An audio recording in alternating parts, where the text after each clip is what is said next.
हे माघराज, हे तप, त्याग और दिव्य स्नान से पवित्र करने वाले मास, जिस मास में देवता भी पृथ्वी पर उतरकर मानव के पुण्य को निहारते हैं, जिस मास में किया गया एक दीपदान भी जन्म जन्मांतर के पापों को भस्म कर देता है, उसने माघ मास की ये दिव्य कथा आज हम अध्याय 9 के रूप में प्रारंभ कर रहे हैं।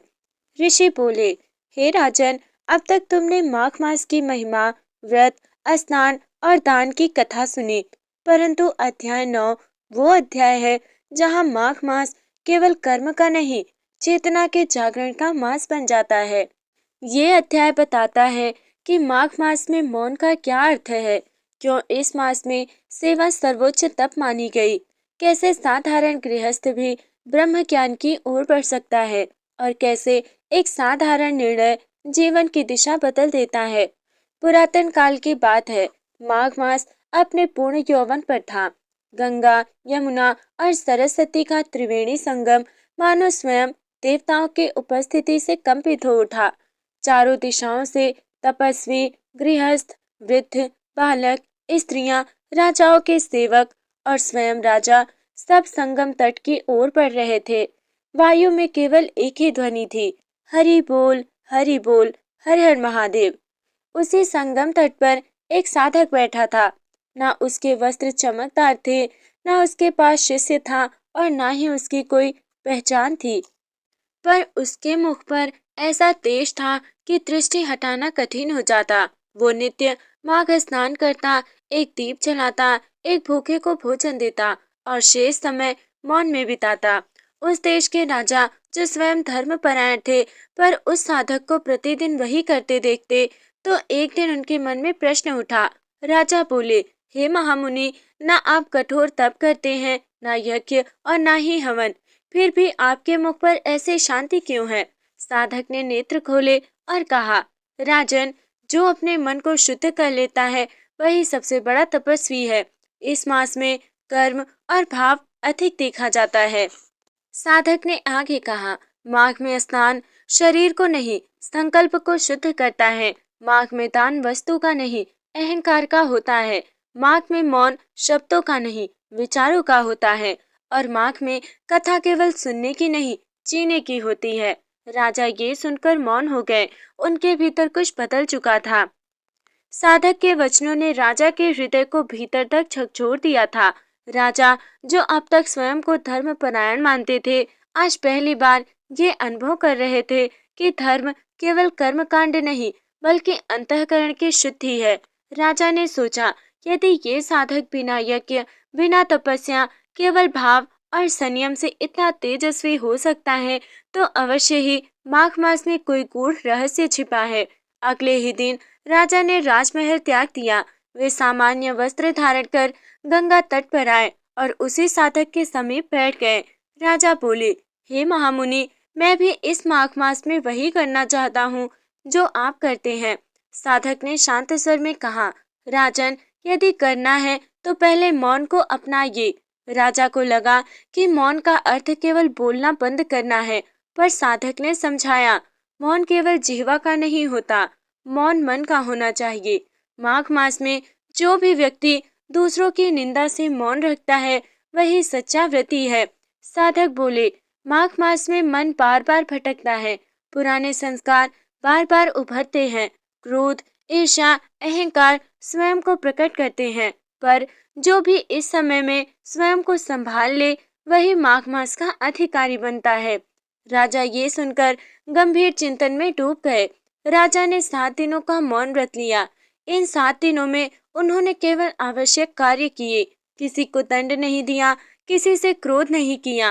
प्रतिदिन एक निर्धन को भोजन कराया और गंगा स्नान के बाद दीपदान किया। धीरे धीरे राजा के मन का बोझ हल्का होने लगा। 7वें दिन राजा ने अनुभव किया, क्रोध स्वतः शांत हो गया, निर्णय सरल हो गए, मन में करुणा जागृत हुई और पहली बार उन्हें प्रजा का वास्तविक दुख दिखा। राजा की आंखों में अश्रु बह निकले। साधक ने कहा, राजन, यही माघ मास का फल है। जो भी व्यक्ति दूसरों के दुख को अपना समझ ले, वही इस मास को सफल बनाता है। भक्तों, इस भाग से हमें ये शिक्षा मिलती है कि माघ मास मन को परखने का काल है। मौन व्रत अहंकार को गलाने का साधन है और सेवा ही माघ मास की सच्ची पूजा है। और जो ये समझ ले उसका जीवन स्वयं कथा बन जाता है। राज्य के एक छोटे से ग्राम में एक स्त्री निवास करती थी। नाम था उसका धर्मा। ना कोई बड़ा कुल, ना अधिक धन संपत्ति, ना वेद शास्त्र का गहन ज्ञान। उसका जीवन प्रातःकाल घर का कार्य, पति और बच्चों की सेवा, थोड़े से खेत और सीमित साधन। पर उसके हृदय में एक अमूल्य रत्न था, वो था श्रद्धा। जैसे ही माघ मास आया, धर्मा ने मन में निश्चय किया कि इस मास में चाहे जैसे भी दिन कटे, पर मैं बिना स्नान, बिना दान, बिना स्मरण के एक भी दिन नहीं बिताऊंगी। उसने कोई बड़ा व्रत नहीं लिया, कोई कठिन नियम नहीं अपनाया। उसका नियम था प्रतिदिन सूर्योदय से पूर्व उठना, जल से स्नान, गंगा दूर थी, कुआं ही उसका तीर्थ था। एक दीप जलाकर भगवान का नाम लेना, किसी भूखे को भोजन देना। गांव की स्त्रियां हंसती थी, इतने थोड़े से करने से क्या फल मिलेगा? पर धर्मा मुस्कुरा कर कहती, फल की चिंता भगवान करें, मुझे तो बस भाव दिखाना है। एक दिन गांव में भीषण शीत पड़ी, गरीबों के पास वस्त्र नहीं थे। धर्मा ने अपने बच्चों की अतिरिक्त चादरें निकालकर उन्हें बांट दी। उस रात जब वो सोई, उसने स्वप्न में देखा एक दिव्य प्रकाश, जिसमें एक स्वर गूंजा, वत्से, माघ मास में जो दूसरों की ठंड हरता है, उसके जीवन की ठिठुरन स्वयं हर ली जाती है। उसी समय देवलोक में भी एक हलचल हुई। इंद्र ने पूछा, ये कौन है जिसके छोटे से कर्म से पृथ्वी पर इतना प्रकाश फैल रहा है? नारद जी बोले, देवराज, ये माघ मास की साधिका है। न तप, न जप, केवल भाव। एक दिन धर्मा के घर अन्न समाप्त हो गया, फिर भी उस दिन एक साधु द्वार पर आ पहुंचा। धर्मा ने बिना सोचे अपने हिस्से का भोजन उसे दे दिया। भूखी रहकर भी उसके मुख पर शांति थी। उसी दिन राजा ने स्वप्न में देखा एक स्त्री, हाथ में दीप, पीछे गंगा की धारा। साधक ने राजा को बताया, राजन, ये उसी गृहस्थ स्त्री की कथा है जिसने माघ मास को अपने भाव से जीवंत कर दिया। राजा का हृदय भर आया। भक्तों, इस भाग से हमें ये शिक्षा मिलती है कि माघ मास में साधन नहीं, समर्पण देखा जाता है। गृहस्थ जीवन भी तपस्या बन सकता है। छोटी सी सेवा भी दिव्य फल देती है और नारी की श्रद्धा संसार को बदलने की शक्ति रखती है। स्वप्न के बाद राजा के हृदय में शांति नहीं रही। प्रातः होते ही उन्होंने बिना राज चिन्हों के सामान्य वेश में ग्राम भ्रमण का निश्चय किया। उनके साथ थे एक वृद्ध मंत्री, एक विद्वान ब्राह्मण। राजा बोले, आज मैं राजमहल नहीं, प्रजा का हृदय देखना चाहता हूँ। जब वे उस छोटे से घर के सामने पहुंचे, जहाँ ना द्वार पर अलंकरण, ना आंगन में वैभव, पर भीतर से एक दिव्य शांति की अनुभूति हो रही थी। धर्मा उस समय दीप जला रही थी। दीप की लौ जैसे स्थिर थी, ना कांपती, ना बुझती। ब्राह्मण बोले, राजन, यही वो घर है। राजा ने भीतर प्रवेश किया। धर्मा ने सामान्य अतिथि समझकर उन्हें आसन दिया। राजा ने पूछा, माता, ये कैसी शांति है जो तुम्हारे घर में है? धर्मा बोली, महाराज, शांति कोई वस्तु नहीं, ये तो कर्तव्य निभाने से आती है। राजा स्तब्ध रह गए। राजा ने कहा, मुझे माघ मास का वो रहस्य बताओ जो तुम जानती हो। धर्मा ने सिर झुकाया, मैं कुछ नहीं जानती, बस इतना जानती हूँ कि माघ मास में भगवान भाव को देखते हैं। उसने आगे कहा, जो भी इस मास में दूसरों के दुख को अपना समझ लेता है, उसका जन्म जन्म का भार हल्का हो जाता है। अचानक घर में रखा दीप अधिक देर जलने लगा। हवा रुक गई, समय जैसे ठहर गया। ब्राह्मण ने कहा, राजन, ये सामान्य स्त्री नहीं, ये माघ मास की जीवंत साधना है। राजा ने धर्मा के चरणों में सिर झुका दिया। राजा बोले, आज से इस राज्य में कोई भी माघ मास में भूखा नहीं रहेगा। उन्होंने घोषणा की, अन्न वितरण, वस्त्र दान, घाटों की स्वच्छता, निर्धनों के लिए स्नान व्यवस्था। भक्तों, कुछ ही दिनों में राज्य में रोग घटने लगे, अकाल का भय मिट गया, आपसी कलह शांत होने लगी, प्रजा में करुणा बढ़ी, देवलोक से पुष्प वर्षा हुई। भक्तों, इस भाग से हमें ये शिक्षा मिलती है कि राजा का धर्म केवल शासन नहीं, संवेदना है। गृहस्थ स्त्री भी समाज की दिशा बदल सकती है और माघ मास का सबसे बड़ा व्रत किसी को दुखी न देख पाना है। राजा में राज्य में शांति थी, पर माघ मास के मध्य में एक अप्रत्याशित घटना घटी। सीमा पर भयंकर शीतलहर आई, फसलें नष्ट होने लगी, कुछ अमीर व्यापारी अन्न छिपाने लगे। राजा को सूचना मिली, राजसभा बुलाई गई। एक मंत्री बोला, राजन, कर बढ़ा दीजिए, कोष सुरक्षित रहेगा। दूसरा बोला, अनाज जब्त कर लें, प्रजा नियंत्रित हो जाएगी। राजा मौन रहे, उनके मन में धर्मा के शब्द गूंज रहे थे। माघ मास में भगवान भाव देखते हैं। राजा खड़े हुए। माघ मास में जो अन्न छिपाए वो केवल अपराधी नहीं बल्कि पापी है। उन्होंने आज्ञा दी, अनाज सरकारी कोष से खुलेगा, व्यापारी अन्न दान करेंगे, कोई दंड नहीं, केवल सेवा होगी। ब्राह्मण ने सभा में घोषणा की कि माघ मास में 3 कर्म वर्जित हैं, अन्न छिपाना, किसी भूखे को लौटाना, अहंकार से दान करना। जो ऐसा करता है उसका पुण्य नष्ट हो जाता है। उसी रात राजा के महल में भोजन रखा गया, पर द्वार पर एक वृद्ध भिक्षुक आया। रक्षक ने रोका। राजा ने स्वयं द्वार खोला। भिक्षुक बोला, राजन, क्या माघ मास में राजा भी भोजन कर सकता है जब कोई भूखा हो? राजा ने अपनी थाली उठा ली और भिक्षुक को दे दी। भिक्षुक मुस्कुराया। क्षण भर में वो अंतर ध्यान हो गया। आकाश से वाणी आई, हे राजन, तुम माघ मास की सबसे कठिन परीक्षा में उत्तीर्ण हुए। अगले दिन वर्षा हुई, खेतों में हरियाली लौटी, व्यापारी स्वयं दान देने लगे। धर्मा ने राजा से कहा, अब आप राजा नहीं, लोकपाल बन गए हैं। भक्तों, इस भाग से हमें ये सीख मिलती है कि माघ मास में अन्न का अपमान सबसे बड़ा पाप है। राजा का सबसे बड़ा आभूषण उसका त्याग होता है और निषिद्ध कर्म कभी फल नहीं देते। राजा के जीवन में घटित पिछली घटना के बाद राजा पूरी रात सो न सके। भिक्षुक के शब्द और आकाशवाणी बार बार मन में गूंज रही थी। प्रातःकाल माघ मास की ठंडी हवा में राजा गंगा तट की ओर बढ़े। गंगा किनारे धर्मा ध्यान मग्न में बैठी थी। राजा ने चरण स्पर्श किए। धर्मा ने आंखें खोली और बोले, राजन, अब समय आ गया है कि माघ मास का गुप्त व्रत तुम्हें बताया जाए। धर्मा ने कहा, ये व्रत शास्त्रों में लिखा है पर बताया नहीं जाता। केवल वही जानता है जो त्याग की परीक्षा पार कर चुका होता है। फिर धर्मा ने व्रत के नियम बताए। सूर्योदय से पूर्व स्नान करना, किसी को बताए बिना व्रत रखना, दिन भर मौन रहना, सायंकाल एक दीपक जलाना, किसी अनजान को अन्नदान करना।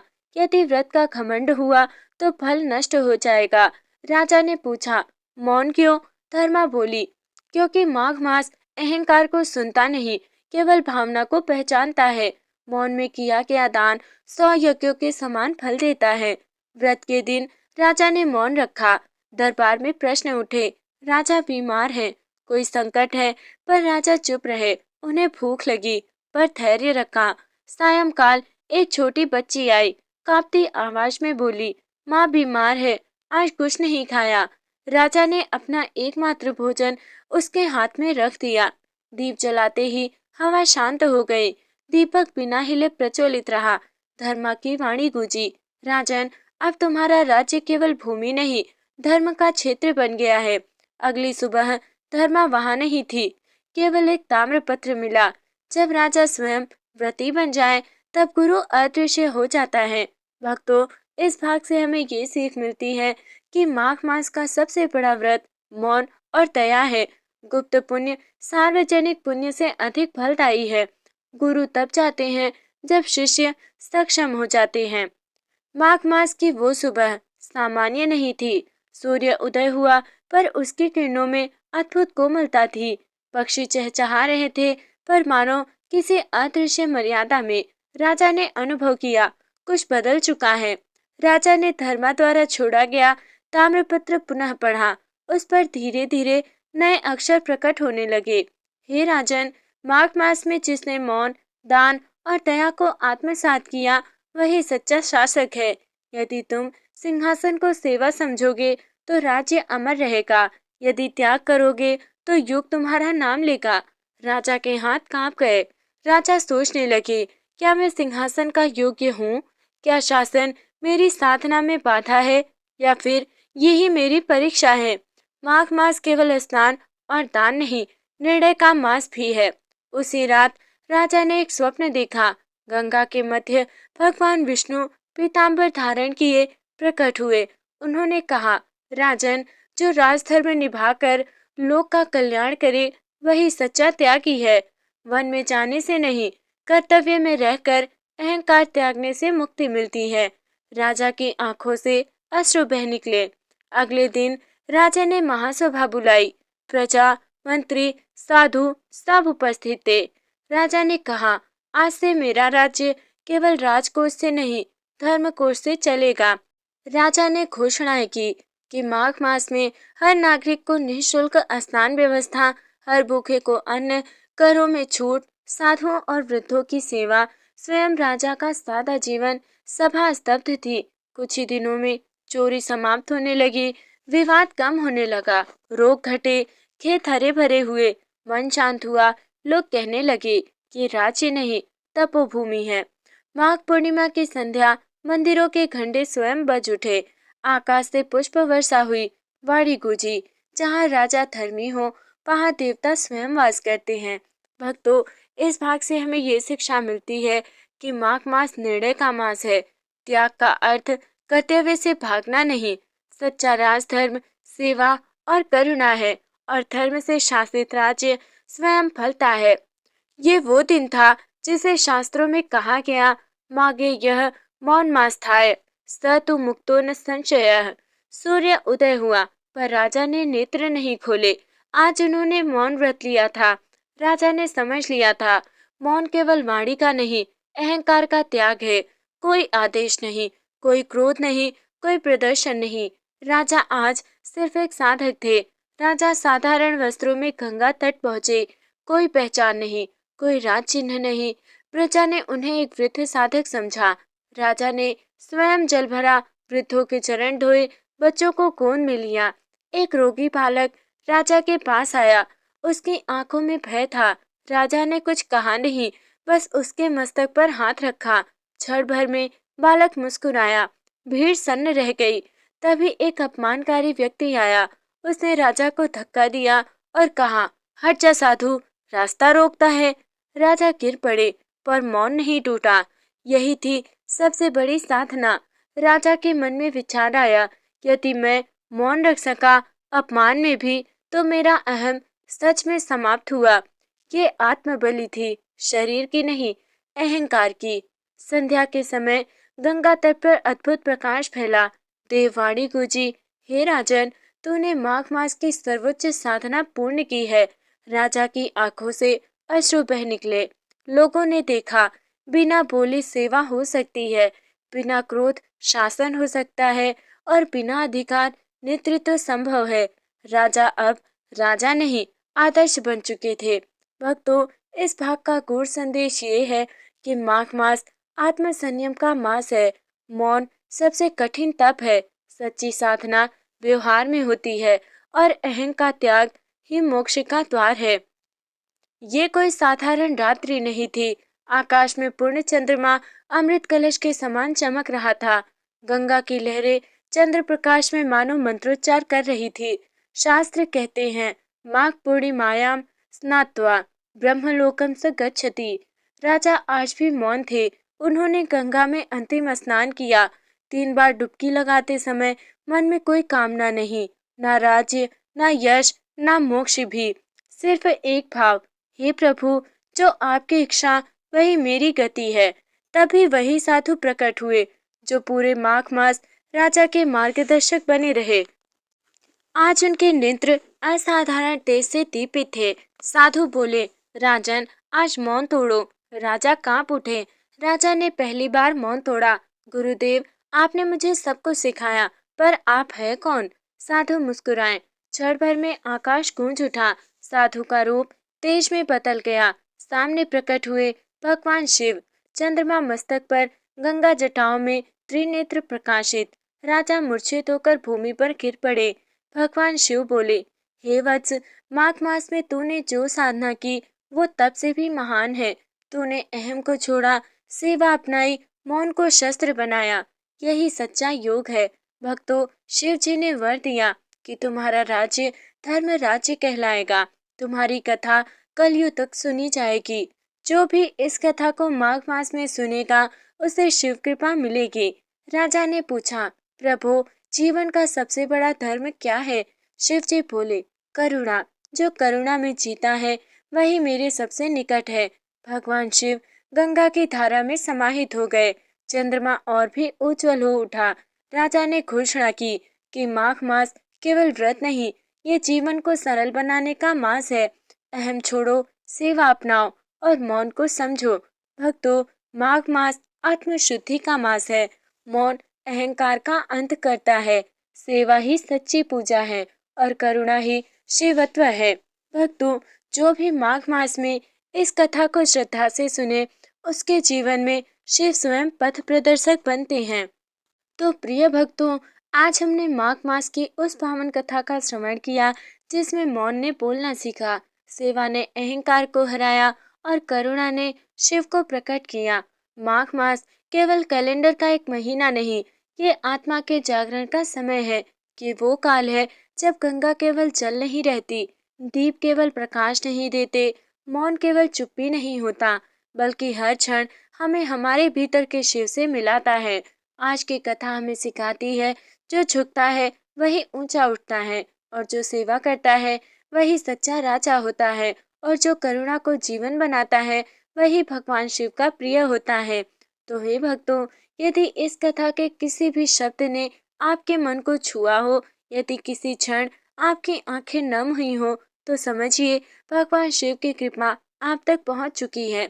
माघ मास में एक दीप जलाइए, एक गरीब को अन्न दीजिए, एक क्षण मौन में बैठिए।